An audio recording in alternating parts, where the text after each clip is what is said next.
Hola, ¿qué tal? En este video veremos los lineamientos generales para poder llevar a cabo una registración contable y cuáles son los aspectos importantes a tener en cuenta cuando vayamos a hacer una registración. Antes que nada empecemos recordando un poco lo que vimos en la unidad 1 cuando vimos proceso contable.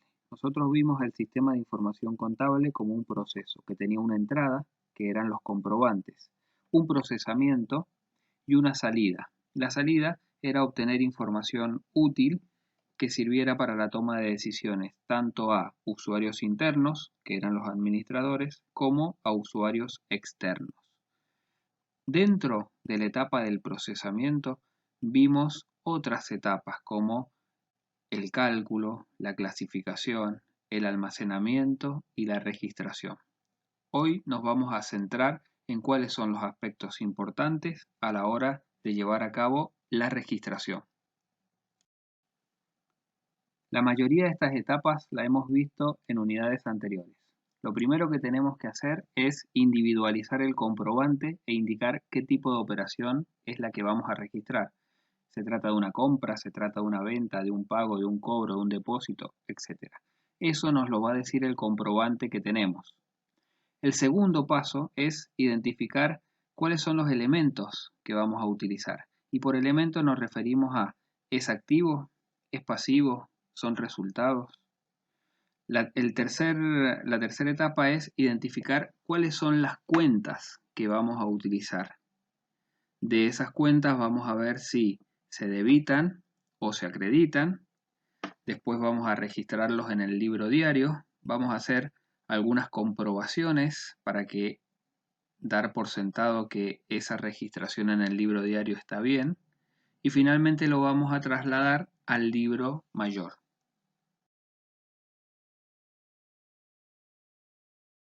Vamos a ir analizando cada una de las etapas para ver de qué se trata. Cuando decimos que hay que individualizar el comprobante e indicar qué tipo de operación se trata, nos referimos a ver si el comprobante lo hemos emitido nosotros, es decir, es un comprobante interno, o si nos lo han dado, es decir, es un comprobante externo. Eso lo podemos ver si el comprobante es original o si es duplicado. Después vamos a ver de qué tipo de comprobante se trata. ¿Es una factura? ¿Es un recibo? ¿Es una boleta de depósito? ¿Es una nota de crédito? ¿Es un cheque? ¿Es un pagaré? Etcétera. El comprobante, y si este es original o duplicado, nos va a dar una idea de qué operación es la que vamos a registrar. Cuando decimos que hay que identificar los elementos que se van a utilizar, a lo que nos referimos es ver si se trata de activos, que recordemos que los activos eran bienes y derechos, es decir, siempre que hablábamos de bienes o de derecho a obtener cosas, hablábamos de activos. Podíamos también hablar de pasivos, que eran deudas y obligaciones, o resultados, ingresos o egresos. Para esto nosotros habíamos visto unas ecuaciones patrimoniales que teníamos, la ecuación patrimonial fundamental, que era activo menos pasivo igual al patrimonio neto, la ecuación patrimonial estática, es decir, que era al momento en el que la empresa iniciaba sus actividades, en donde el patrimonio neto era igual al capital, eso es porque no había resultados en ese momento cero cuando se estaba iniciando la actividad. Y después la ecuación patrimonial dinámica de 5 términos, que era activo menos pasivo igual a patrimonio neto también, pero acá el patrimonio neto estaba formado por el capital inicial más los resultados, es decir, más los ingresos menos los egresos. Una vez identificado si estamos hablando de activo, de pasivo o de resultado, lo que tenemos que hacer es ver por medio de las cuentas, que son instrumentos que nos representaba elementos homogéneos, es decir, servía para homogeneizar conceptos, ver cuál es la cuenta que mejor representa ese elemento. Para eso nos vamos a valer del manual de cuentas que tiene la empresa y del plan de cuentas que tiene la empresa.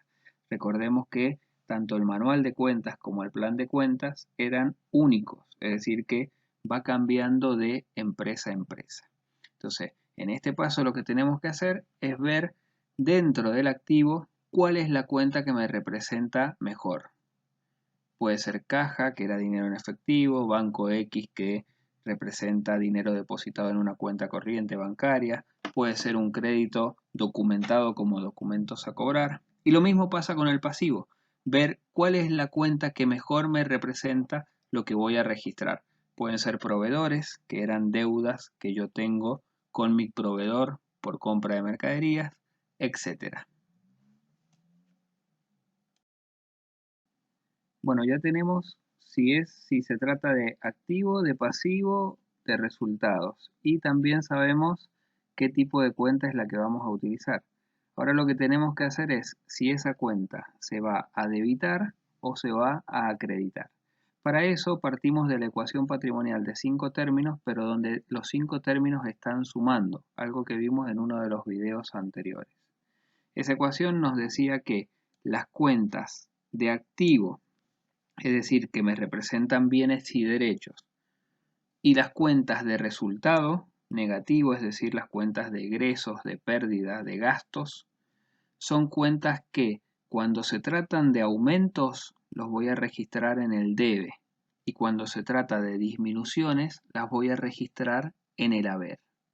En cambio, las cuentas que me representan pasivo, es decir, deudas y obligaciones, la cuenta capital inicial, y las cuentas que me representan ingresos, ganancias, beneficios, son cuentas que cuando están aumentando las voy a registrar en el haber y cuando estén disminuyendo las voy a registrar en el debe. En el punto 5 y punto 6 lo vamos a tratar juntos. Se trata de registrar en el libro diario y ver que ese asiento quede bien hecho. Recordemos el rayado que tenía el libro diario. Esto lo vimos cuando vimos el tema registros. Tenía un apartado para la fecha. Teníamos que iniciar el asiento contable con el número de asiento de que se tratara. Supongamos que es el asiento número 1 en este caso. Y después teníamos un apartado para las cuentas. Ahí era donde íbamos a debitar o a acreditar las cuentas. Supongamos que tenemos en la mano una factura de compra de mercaderías y que la hemos pagado con dinero en efectivo. Siguiendo el razonamiento de las etapas anteriores, hemos identificado el comprobante. Se trata de una factura. Sabemos que es una operación de compra y sabemos cuáles son los elementos que intervienen. Por un lado, sabemos que hemos comprado mercaderías. Entonces, decimos, ¿cuál es la cuenta que me representa mejor las mercaderías? En ese caso, si vamos al plan de cuentas que tenemos en la materia, vamos a ver que la cuenta se llama mercaderías justamente. La otra pregunta o la contraparte es, bueno, ¿con qué lo pagué? Lo pagué con dinero en efectivo. Veamos cuál es la cuenta que mejor me representa el dinero en efectivo. La cuenta, según el plan de cuentas, se llama caja, que me representa dinero en efectivo. Entonces ya sabemos cuáles son las cuentas que intervienen. Mercaderías por un lado y caja por el otro. Entonces ahora la pregunta es, mercaderías, ¿me está aumentando o me está disminuyendo? La respuesta es, mercaderías me aumenta porque estoy comprando mercaderías. Es decir que mercaderías, lo que me representa mercaderías, que son artículos destinados a la venta, me están aumentando. Los aumentos de activo, ¿dónde se registran? Se registran en el debe. Entonces sé que mercaderías va al debe. Ahora vamos a la contraparte. Lo he pagado con dinero en efectivo. La cuenta que me representa dinero en efectivo dijimos que es caja. ¿El dinero en efectivo me está aumentando o me está disminuyendo? La respuesta es me está disminuyendo porque tenía dinero en efectivo y ahora tengo menos porque pagué con dinero en efectivo. Es decir, me disminuye el dinero en efectivo. Entonces la cuenta caja está disminuyendo. Las disminuciones de activos sabemos que se registran en el haber. Entonces, en el libro diario lo registramos en el haber. Todas las cuentas que se registran en el haber van a notar que comienzan con la letra A. En este caso dice A caja. Esa A significa A de acreditar, que se acredita caja, ¿sí? En algunos sistemas contables esa letra no aparece. Cuando digo sistemas contables me refiero a medios de registración. En algunos medios de registración electrónicos, software, por lo general esa letra no sale. Nosotros, para hacerlo más visual, lo que hacemos es dejar una especie de sangría cuando la cuenta se acredita y empezar con la letra A. Finalmente el asiento se componía con una leyenda, que en este caso hace referencia a cuál es el comprobante que le dio origen a ese asiento, y dejamos la línea de apertura para el asiento que sigue. Acá tenemos que hacer algunas comprobaciones. Por ejemplo, el asiento debe balancear. ¿Qué significa eso? Que en cada asiento la suma de todo lo que anoto en el debe tiene que ser igual a la suma de todo lo que anoto en el haber. En este caso, lo que anoté en el debe fueron 5.000 pesos. Y lo que anoté en el haber fueron también 5.000 pesos. Es decir, que el asiento balancea o cuadra. Esto está muy relacionado con el tema partida doble. Recordemos que en la partida doble nos decía que los asientos contables la suma del total del debe tenía que ser igual a la suma del total del haber. Y la otra regla que tenía la partida doble era que eso implicaba que al menos había una anotación en el debe y al menos una anotación en el haber. Esto significa que puede haber más de una anotación en el debe y puede haber más de una anotación en el haber.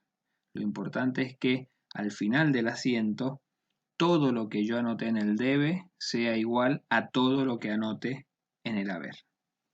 No se preocupen con este tema porque vamos a ir viendo videitos así cortos referidos a cada una de las operaciones contables. Operaciones de compra, operaciones de venta, operaciones de cobro, de pago, de depósito, etc. Esto es a modo de introducción.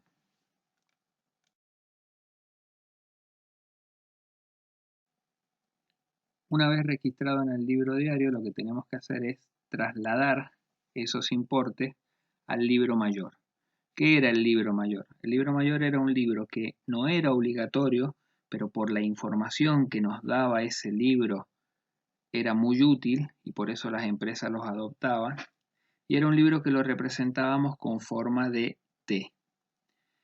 Era un libro sistemático, es un libro sistemático. Esto significa que vamos a tener una T por cada una de las cuentas que intervienen en el asiento contable. Entonces, veamos el caso de la cuenta mercaderías. Vamos a tener una T para la cuenta mercaderías. Entonces, ¿qué hacemos? Si yo mercaderías la registré en el debe, cuando traslado ese registro, eso que anoté en el debe del libro diario, lo tengo que anotar en el debe del libro mayor. Es decir, que lo voy a anotar en la parte izquierda de la cuenta. Si después, más adelante, vuelvo a utilizar la cuenta mercaderías, no abro una nueva T, sino que sigo usando la que ya tenía. Por eso es un libro sistemático, porque es un libro que se lleva por cuenta y siempre voy a ir usando las T que ya tengo abiertas, que ya tengo generadas, que ya estoy usando. Bien, con esto hemos visto cuáles son los aspectos importantes a tener en cuenta a la hora de registrar y cuáles son las cuestiones que vamos a ir registrando. No pretende este video que ustedes con esta mera introducción sean expertos para registrar. No, de ninguna manera. Vamos a ir viendo cada una de las operaciones contables y cuáles son los comprobantes que intervienen en esas operaciones, cosa que ya hemos visto. Entonces, Les recuerdo otra vez, este video está muy relacionado con los anteriores que hemos visto y la finalidad es presentar o introducir la forma de trabajo que vamos a ir teniendo.